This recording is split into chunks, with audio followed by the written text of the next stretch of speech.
मैं अपनी आंखों में हैरानी लिए हुए अपनी दीदी की बात सुन रही थी, जो अब मेरे सामने वो सच उजागर कर रही थी जिसने उसे पूरे गांव में बदनाम कर दिया था। मेरे माता पिता का बचपन में ही निधन हो गया था और मैंने अपना बचपन मेरी बड़ी बहन के घर में ही गुजारा था। मेरी दीदी और जीजा जी दोनों ही काले थे और इसी तरह उनके सभी बच्चे भी गहरे रंग वाले थे।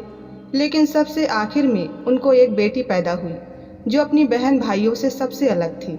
वो सफ़ेद रंग की गुड़िया रुई का फूल लगती थी जो इस पूरे परिवार से अलग थी। सभी गांव वालों ने मजाक भी उड़ाया था कि शायद मेरी बहन और जीजा जी गांव की जिस बड़ी हवेली में किसान का काम करते हैं वहां से किसी बच्ची को उठा लाए हैं।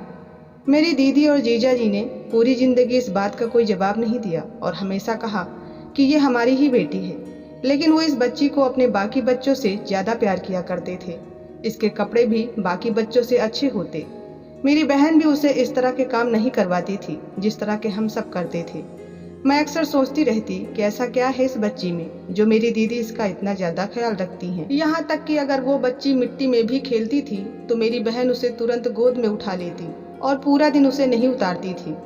मेरी दीदी अक्सर अपनी उस बच्ची को हवेली भी लेकर जाती थी, जबकि वहाँ बाकी बच्चों को आने की इजाज़त नहीं थी।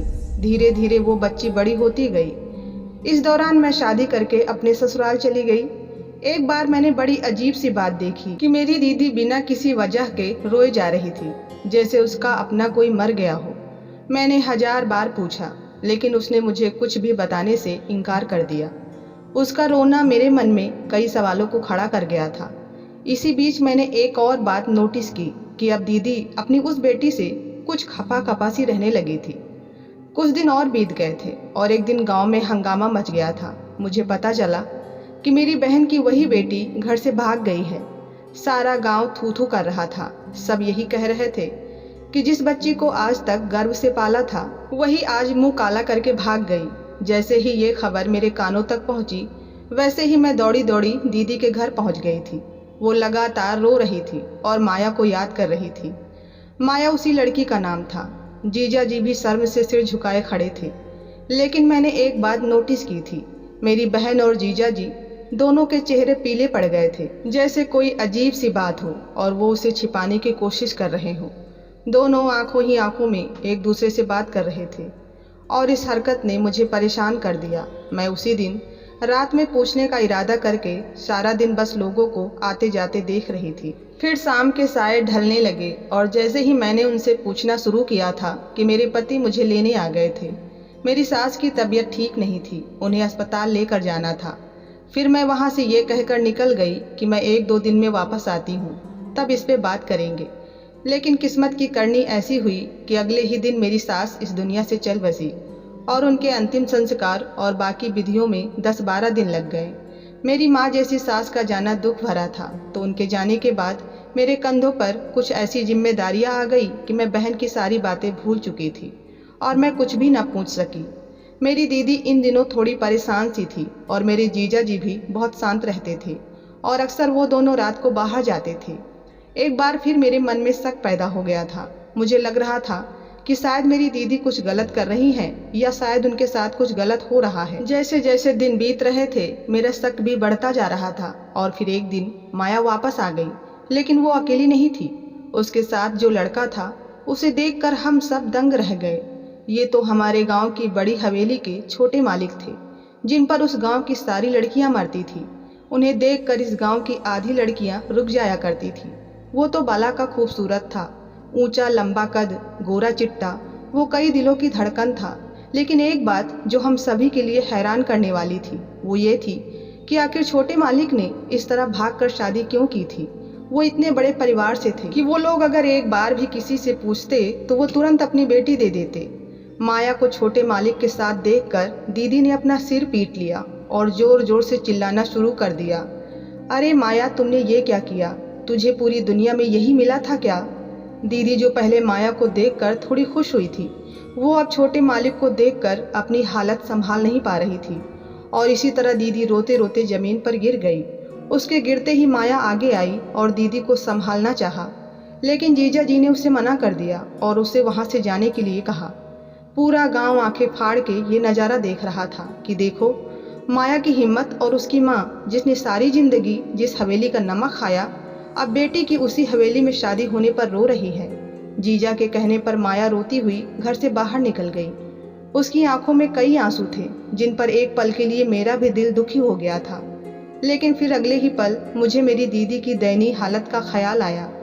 दीदी को बहुत देर तक होश ही नहीं आया था। धीरे धीरे सूर्य ढल रहा था, शाम होने को आई थी। तभी दीदी की आंख खुली और उन्होंने पहला सवाल पूछा, माया कहाँ है?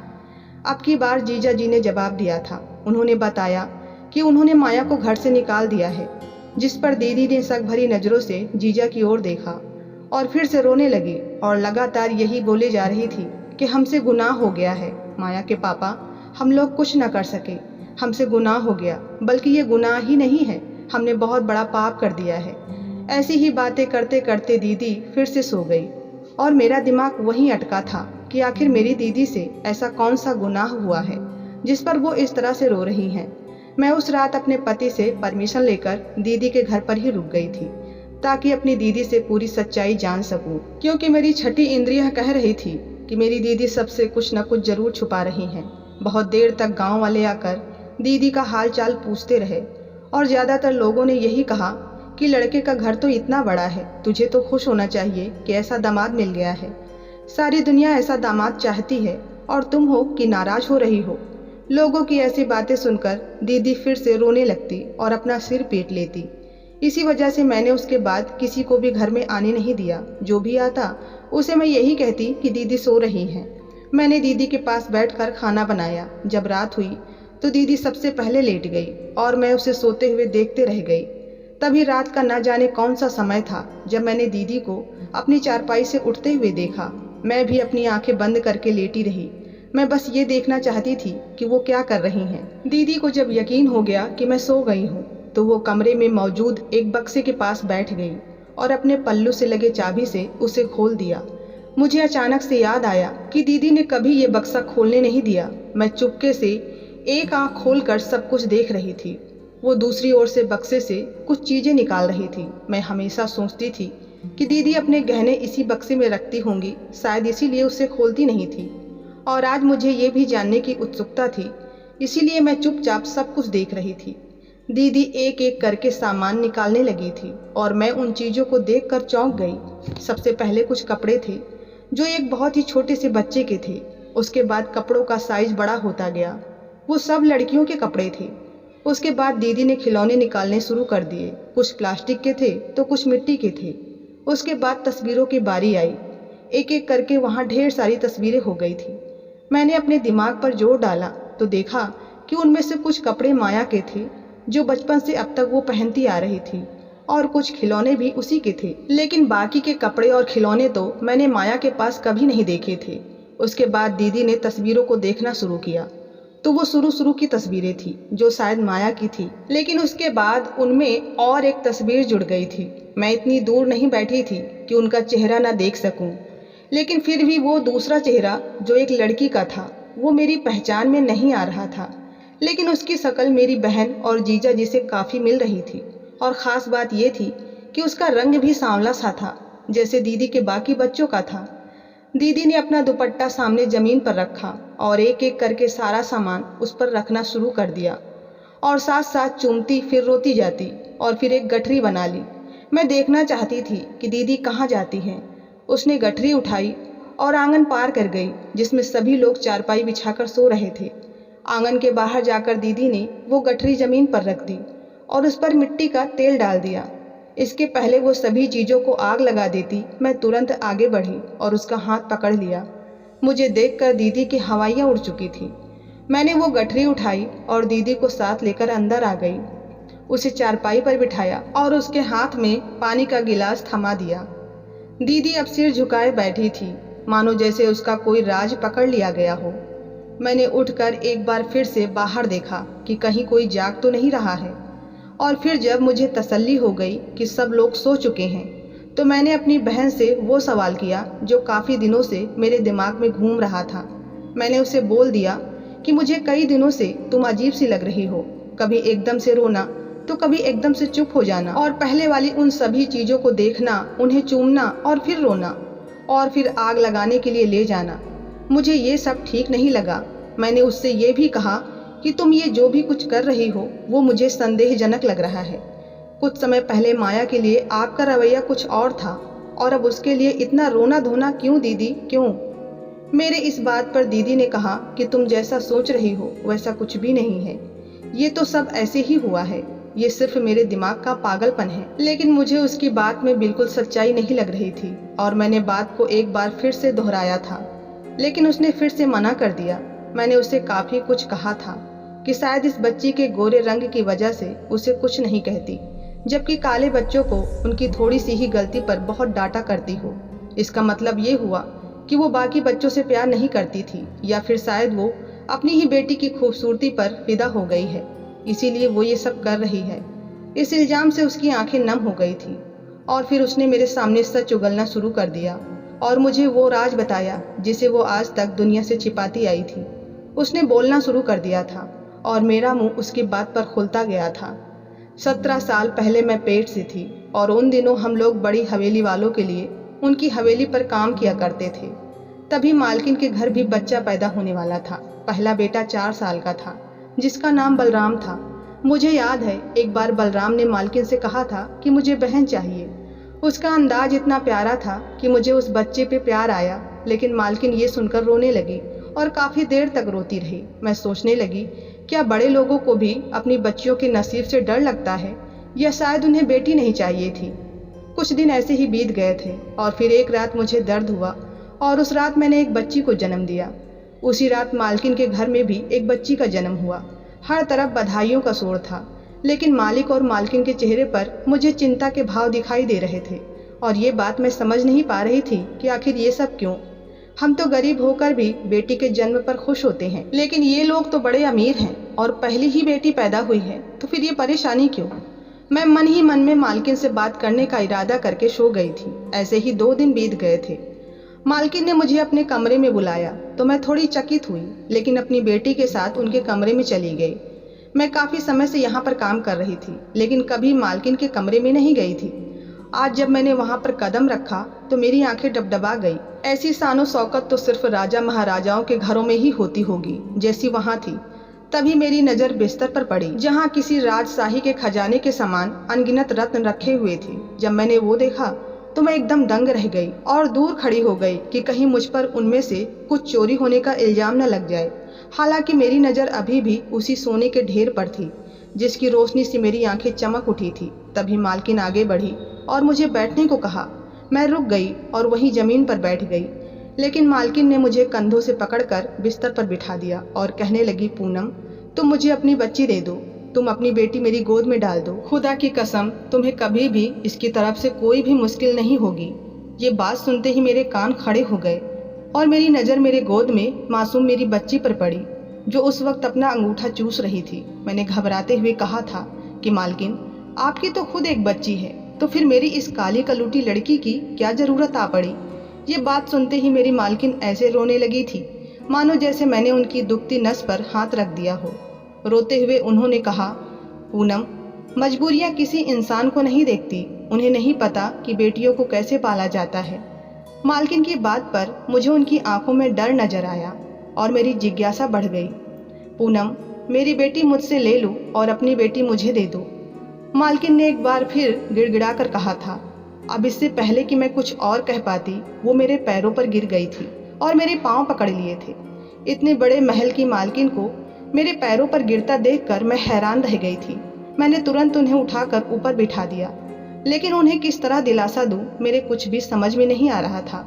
उन्होंने कहना शुरू कर दिया, पूनम मैं तुम्हारी बेटी की शादी ऐसे शाही खानदान में करूंगी कि तुम्हारा सारा खानदान सुखी हो जाएगा। मैं तुम्हारे सभी लड़कों को विदेश भेज दूंगी। ये सब गहने भी तुम रख लो, बस अपनी बेटी के साथ मेरी बेटी बदल दो। मालकिन का मन इसी बात पर फिर टूट गया था। मैंने एक बार फिर से मालकिन को बताया कि मैं कैसे बिना वजह अपनी बेटी को जाने दूं और फिर बदल दूं, मेरे पति कैसे मानेंगे। मेरी मजबूरी सुनकर उन्होंने मुझे बताना शुरू कर दिया। उनकी आवाज़ में एक दर्द था जब उन्होंने अपने बात की शुरुआत की। पूनम मेरी ये नन्ही सी जान एक गुनाह की शिकार होने वाली है। एक रात तुम्हारे मालिक और मैं एक शादी से लौट रहे थे। मौसम बहुत ख़राब था। जोरदार बारिश हो रही थी, जिसके चलते पूरे रास्ते में कोहरा छाया हुआ था। गाड़ी की हेडलाइट जलाने के बावजूद भी आगे की ओर का रास्ता साफ दिखाई नहीं दे रहा था। उस अंधेरे में पता नहीं कैसे एक बच्ची हमारे गाड़ी के सामने आ गई। वो इस गांव के ठाकुर की लड़की थी, जो ना जाने इतनी रात को वहां क्यों गई थी। वो लड़की इतनी खूबसूरत थी कि मानो जैसे कोई अप्सरा हो।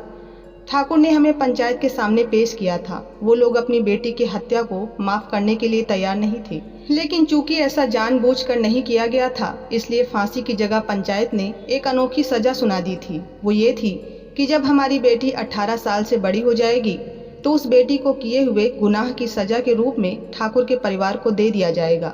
वो लोग इस लड़की की शादी अपने किसी भी लड़के से करवा के उसे ले जाएंगे।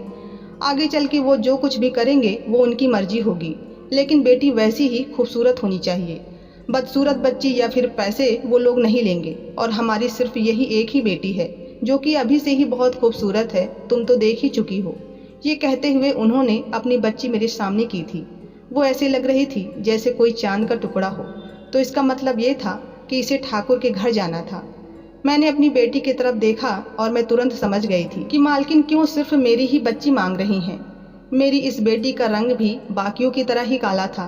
दूसरा, इसका चेहरा भी बहुत सामान्य था। मेरे सामने वो सब सुख सुविधाएं थी जो मुझे मालकिन ने देने का वादा किया था। मेरे बेटों का भविष्य और मेरी बेटी की जिंदगी सब मेरी नज़रों के सामने घूमने लगे थे और मैं बेटी बदलने को तैयार हो गई, जिस पर मालकिन का चेहरा ऐसे खिला था जैसे किसी ने उसे जिंदगी का परवाना दे दिया हो।